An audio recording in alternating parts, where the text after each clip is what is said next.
How's it going, guys? We are back with another week of the Monday Night Racing Pro Series recap. I'm Brandon Hauff. That's Michael Massie. And this week we have our special guest, Presley Sorah. How's it going, Presley? Good. How are you? I'm good. I'm good. So we'll jump right into it. Last night you guys had the super late models at World Wide Technology Raceway. I'm so Yeah. used to saying Gateway. I'm like, I don't even know if it's right to say that anymore. It'll always be Um, Gateway to me. It always Yeah. is Gateway, right? Yeah. But anyway, you guys one of you had a very rough night.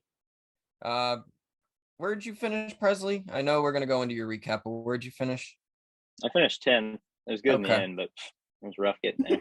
Yeah, it was a rough race. I know you guys had a lot of cautions and everything, but I'll let both of you go into it. We'll start with Mike. Rough night, Mike.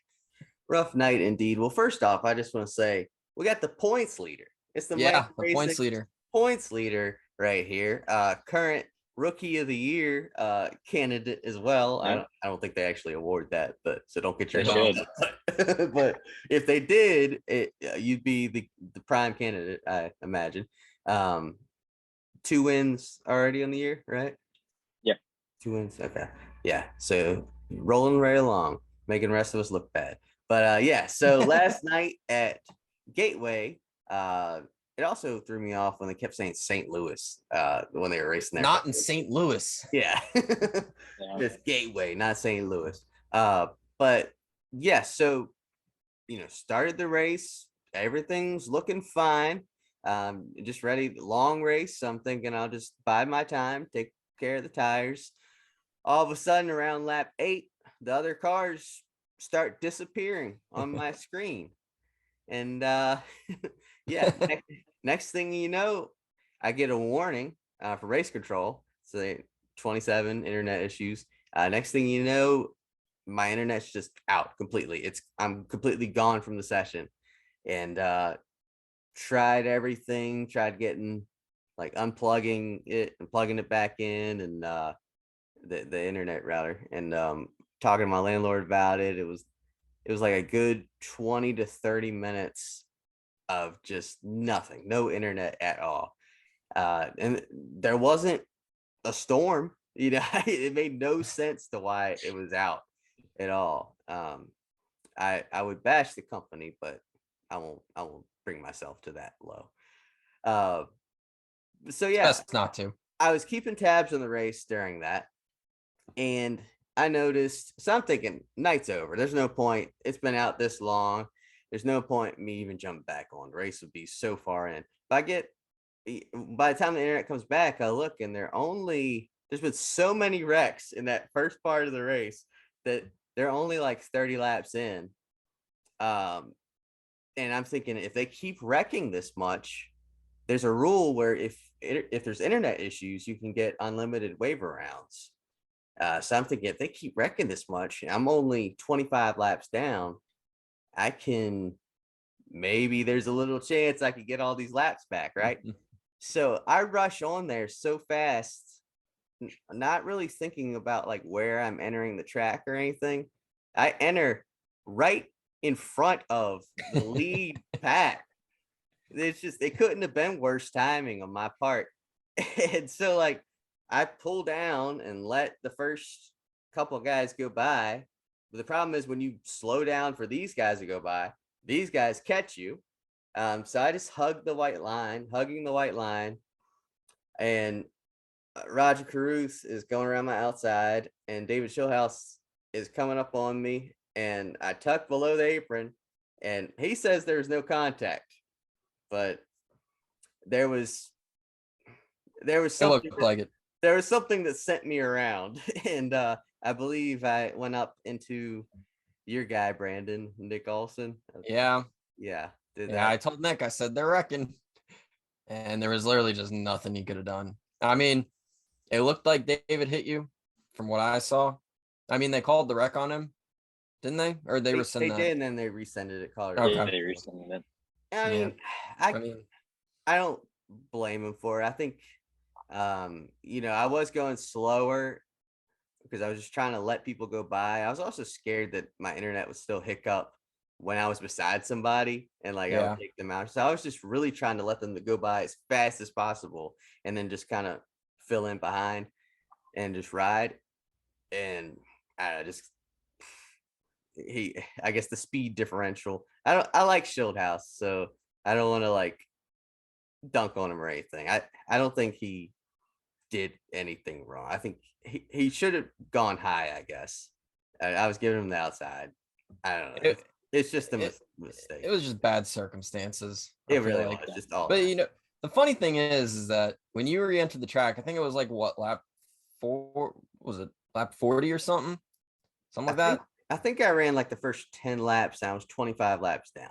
And it's so funny because you were gone for so long, and I'm like, there's no way he's gonna get back. Like, there's no way he's less than like 25 laps down or anything. And I looked, and I'm like, you're only like 24 down or something. I'm like, wow. I'm like, how did that happen? You were gone for like 40 minutes or 30 minutes. But yeah, that first part of that race was not it. So then I never got lapped on the track again. I did hit the toe right there, so I lost a few more laps, just sitting on pit road while I'm getting towed.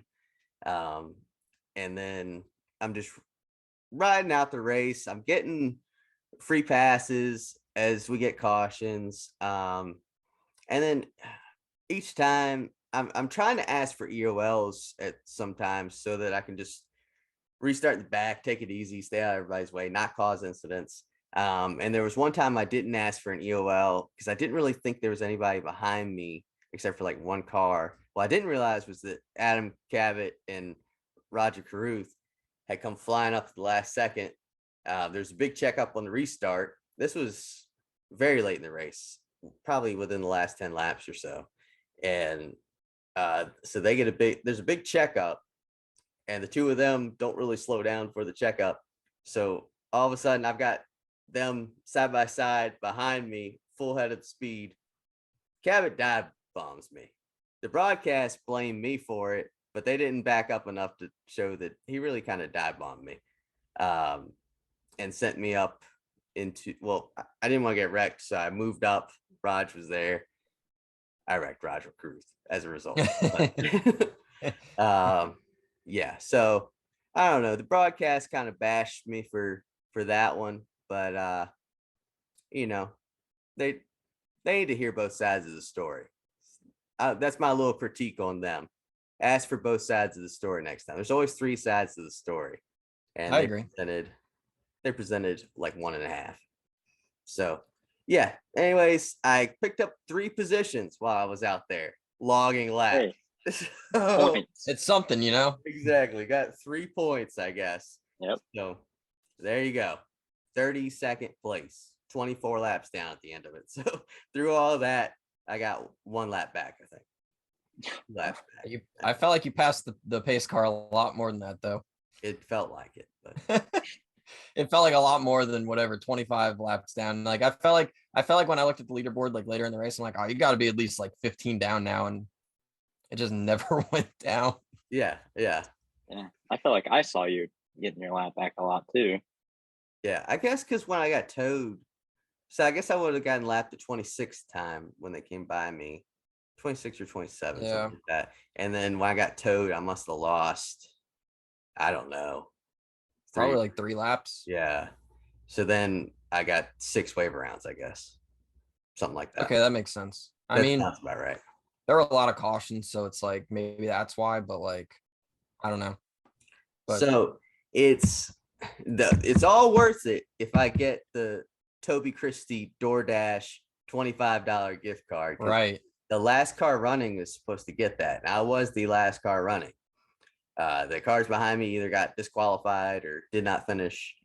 And yeah, so if I get that, it was worth it. If I do not get that, then I wasted a whole lot of time and ruined a even worse night.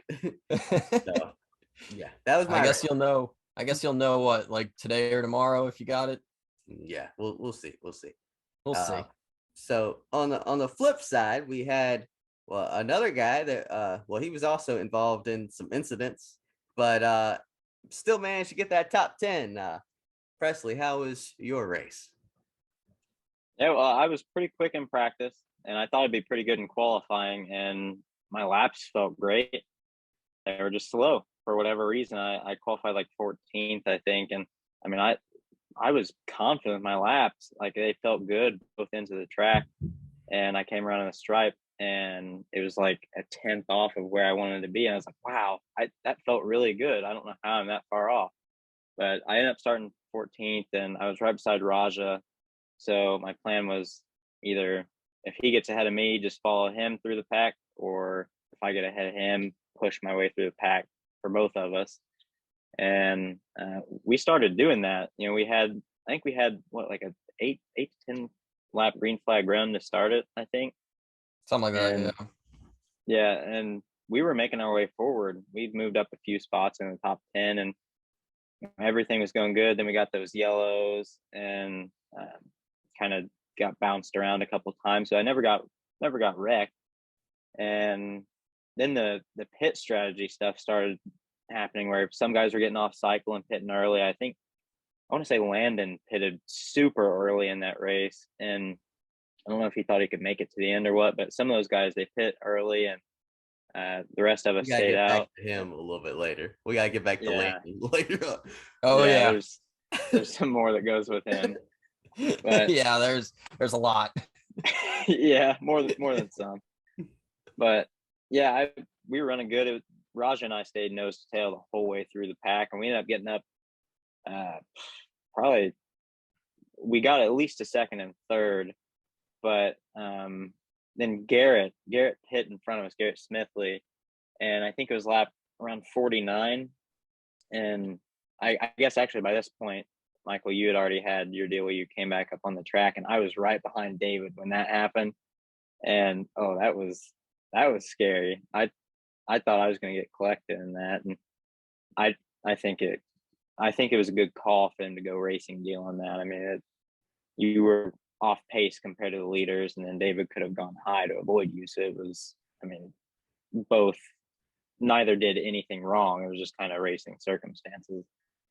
But I'm glad I made it through that. But yeah, so Garrett hit on around lap 48 under caution, and I was going to stretch it because I know Bickford and Raja and a couple other those leaders stayed out, and they're going to try to stretch it a few more laps, and I was going to do that with him. And then I looked at the fuel, and I saw it said like 18 laps left. I was like, we haven't gone green this whole race more than like 10 laps, but my luck is if I stay out here, we're going to go the rest of the race green, so I better just pit. So I followed Garrett down and restarted like way back, like 30th, 35th, and him and I charged through the field, and we had a caution at one point. I want to say it was maybe lap 65, maybe 70, and a couple of those leaders were starting to pit, and then Garrett, I was right behind him, and he turned TJ into one, and then stomped the brakes, and I was already right up on him, so that kind of hurt the nose of my car. And I think on that caution, I pit to fix the damage because it was pretty good contact, and they don't have the new damage model, so you almost have to pit and fix it at that point. But I saved the quick repair, thankfully, because I was gonna need it, that's for sure.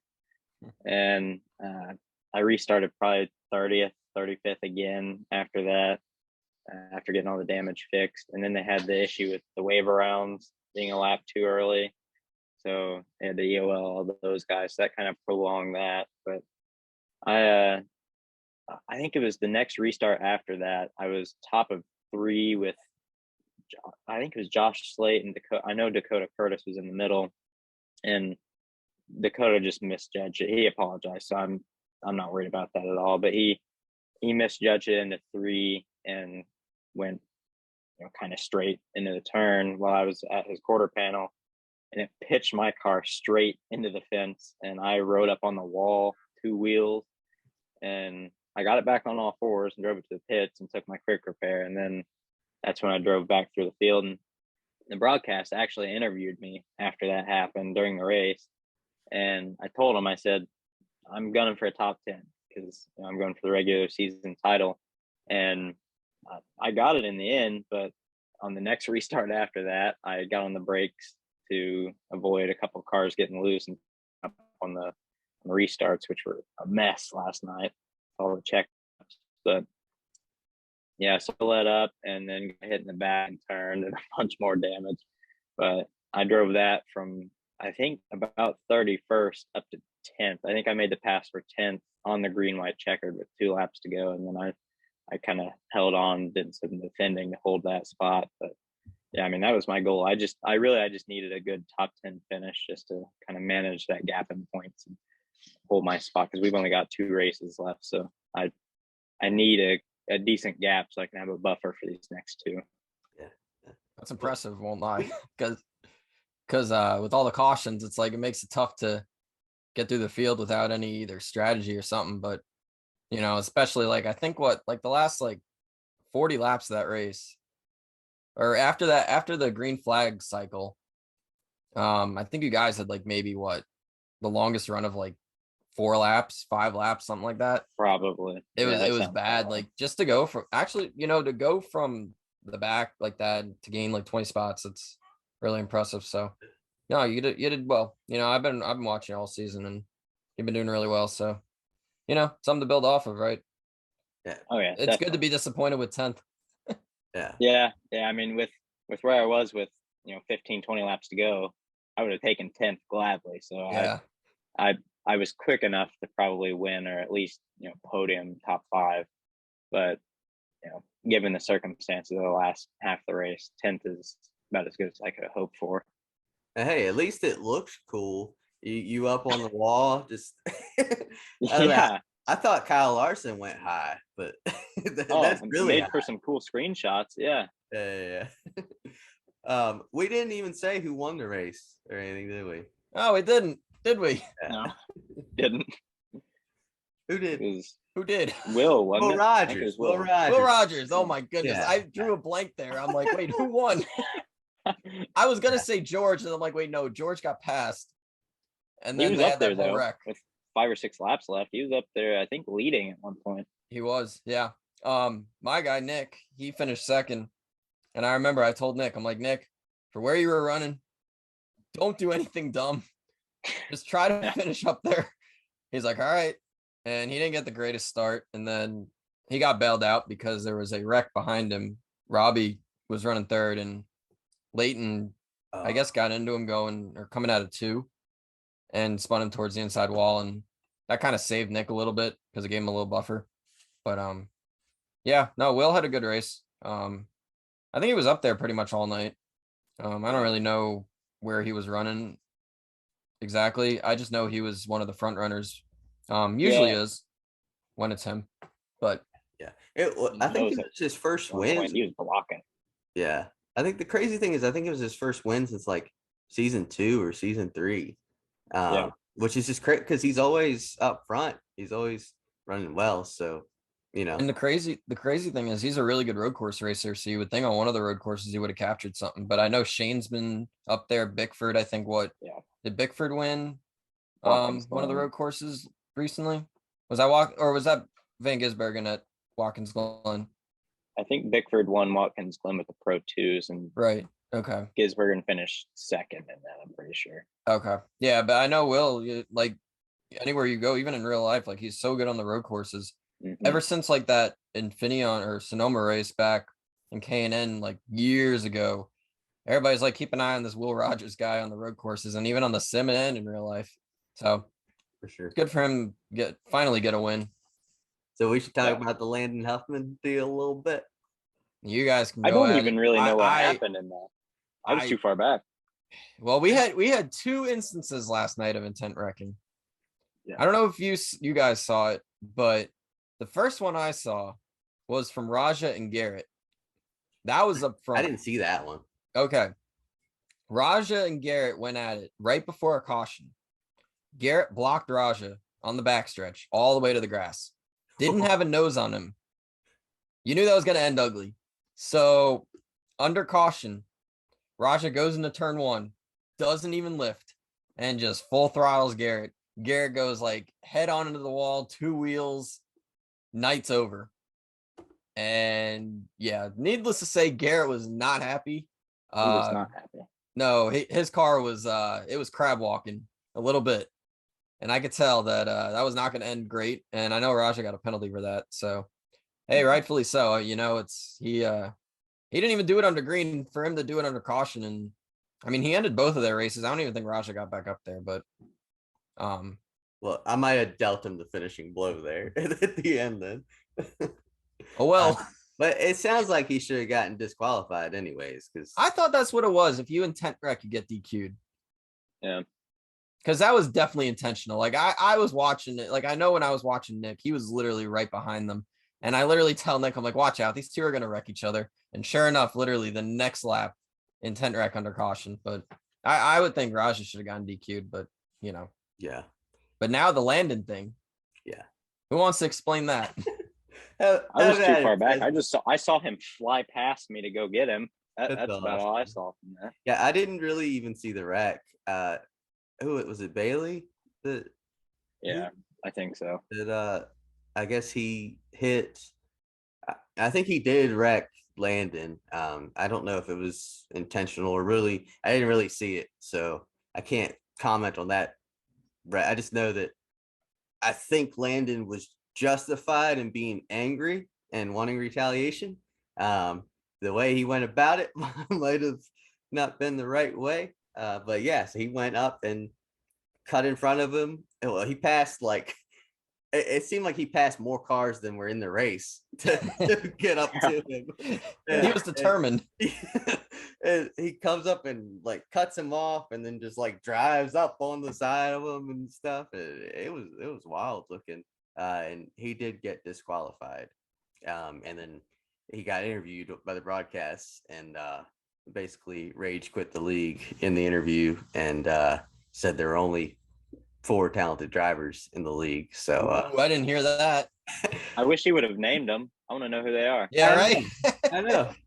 And then I wonder how that made him feel days where he ran 6th or worse. If there's only 4 talent.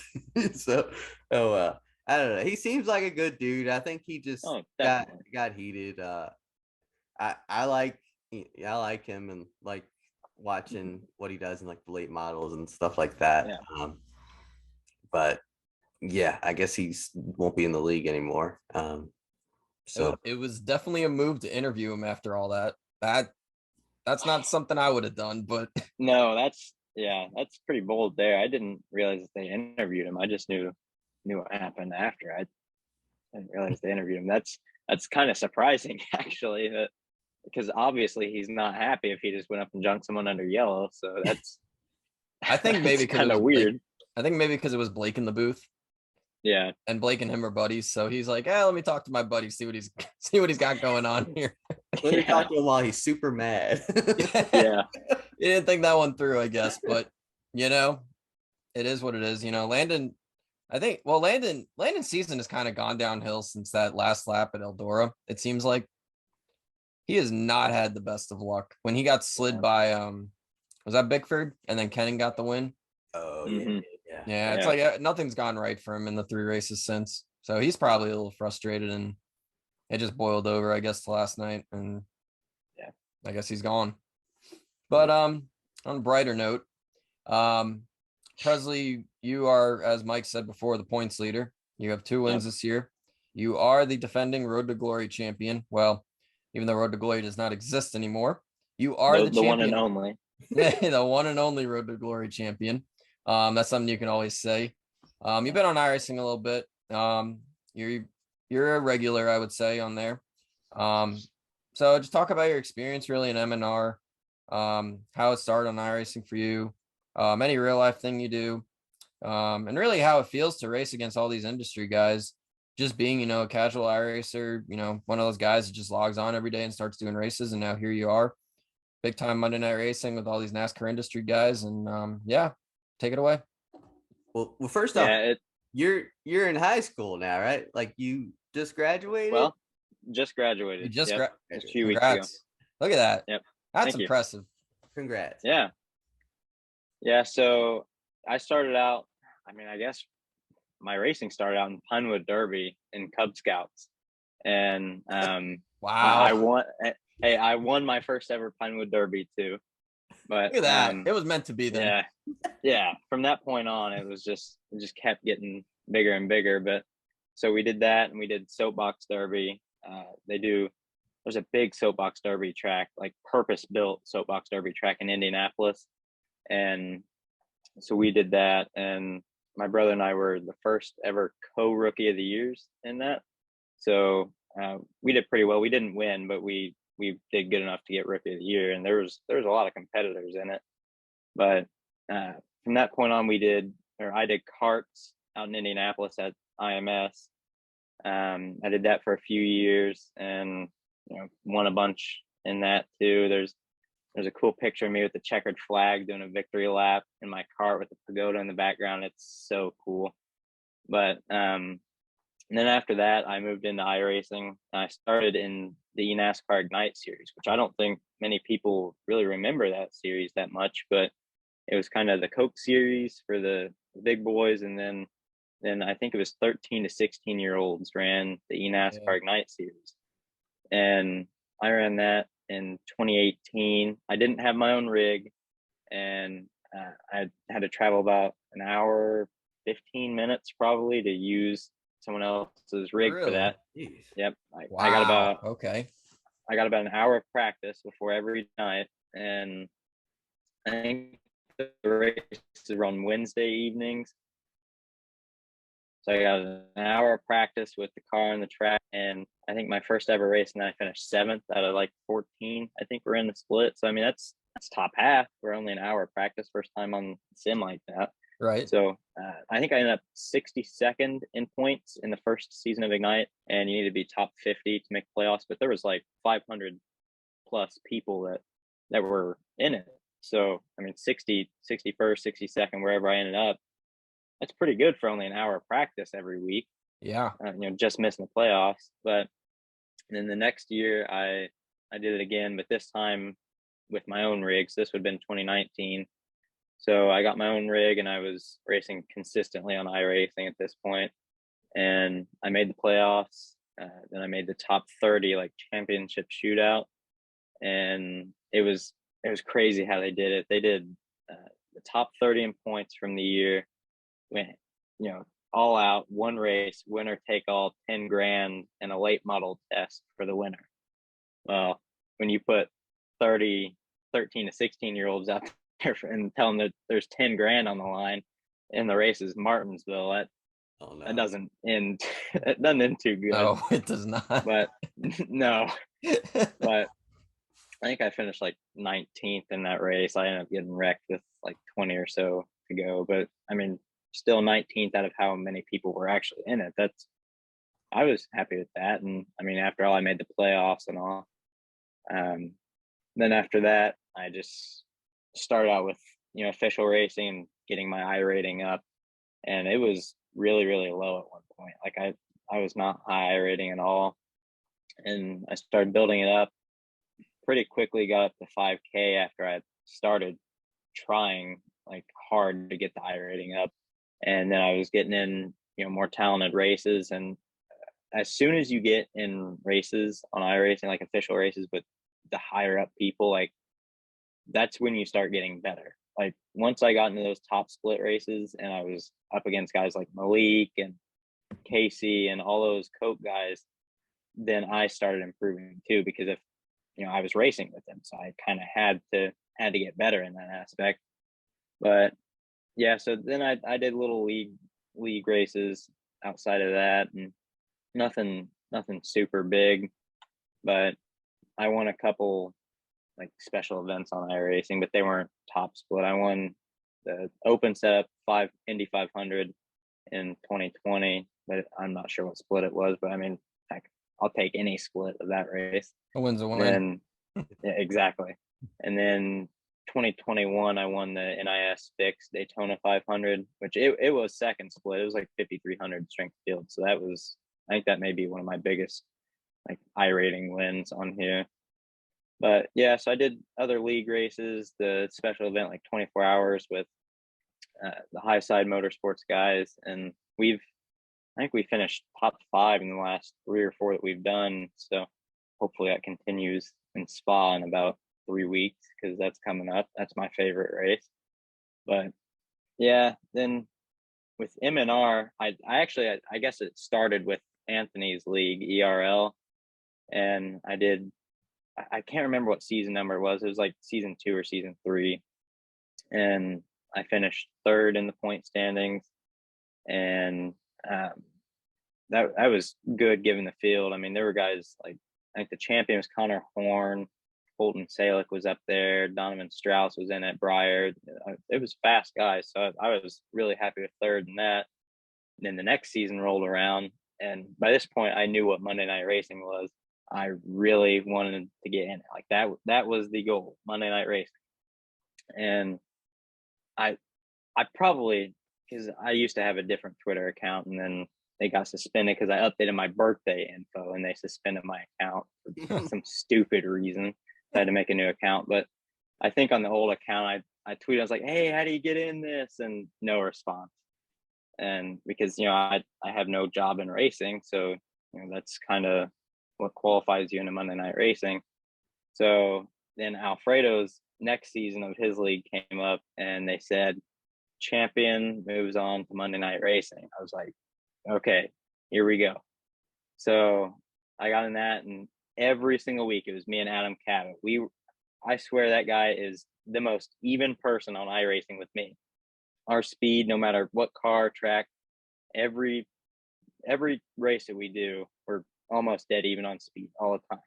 So it came down to the last race, and it was Fontana in the Xfinity car, and it was winner take all with how the point standings had shaken out. And I pushed the tires a little bit too hard on the last stint, and he got me with like probably 10 laps to go, and then pulled away. So I ended up 2nd in that, but 1 spot higher than the previous season of VRL. So I guess still an improvement, but I couldn't go on to Monday Night Racing. I was like, man, that was probably my shot at that. And then Monday Night Racing posted the Road to Glory sign up thing and the info for that. I was like, okay, I got one more shot at this. And I did it. And last season in Road to Glory went really, really well. I think, I don't know exactly how many wins I got, but it was the most in the series. And it was a really, really good season. I just kind of maintained the points lead from almost like race 2 or 3, I think. And I just held up from that point on. And then in the championship race, this time I knew, because it was the same car and track combination, I saved tires the whole time in the last 15, 20 laps. I know Nick, I think he was on a little bit different pit strategy than I was. I think he pitted early, so he had a few more laps on his tires, and I just kept cutting into his lap time. And then I got him, man, it couldn't have been very many laps left, probably 3 to 5 laps left. I got him, and just pulled away, and it ended up going green the whole race, which was really good for that league. But yeah, I played my cards perfect in that. Then I got into Monday Night Racing. So, and it started off great. I mean, I won my duel this year. So I count that as higher up than the actual season opener, because the season opener did not go good. I ran well and then got wrecked twice before halfway, and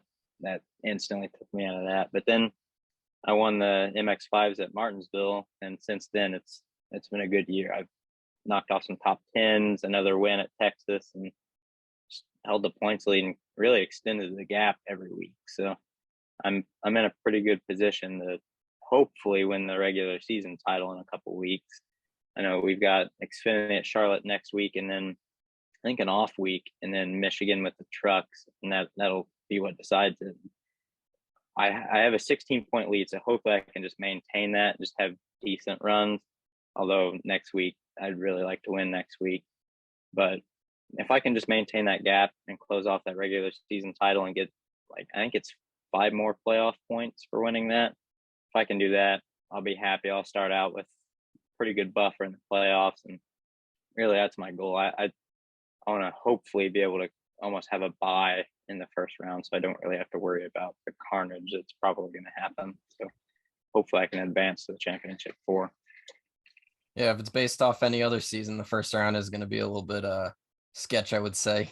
I don't Oh, know the definitely. playoff schedule, but I do know watching past seasons, it does get a little bit messy. But yeah, I mean, Mhm. you got to win next week, you build yourself a buffer even the next week after that.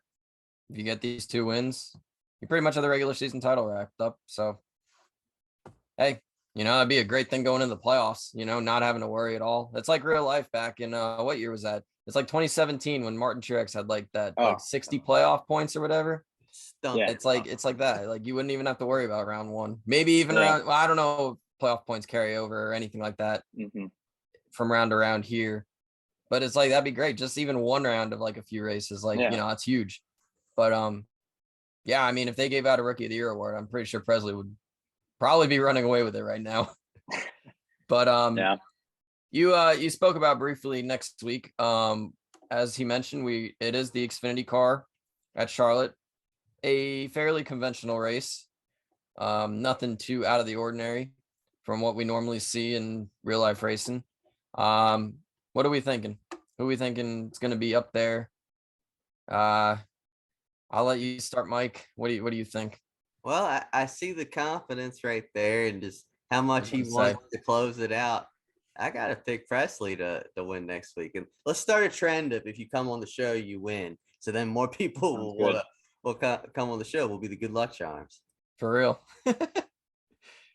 What do you think, Presley? Other than yourself, who do Other you than see as your myself, biggest competitors next week? I think Raja will be quick. Anthony will be quick. Really, the NASCAR guys, because that's what they do. So I think any of the NASCAR guys will be quick. Cabot will probably be pretty quick. Bailey Turner, Nichols, and really the oval guys on iRacing and in real life. That's going to be the quick guys next week.